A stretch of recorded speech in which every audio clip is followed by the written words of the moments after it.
Let's take a look at this example that illustrates how prescale may be used. Prescale is utilized with the measurement of the tolerances between the head and the block on an automotive engine and to verify that the gasket is performing its design duty. To do this, first cut prescale a little bit larger than the size of the exact gasket size to be measured.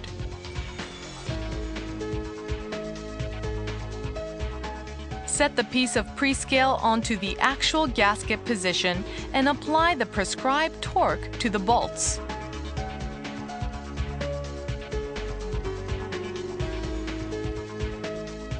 When you remove the bolts, the prescale will display the pressure distribution map with a red color chart.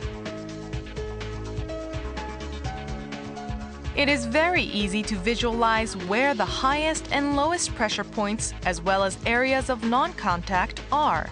Red color density means pressure density.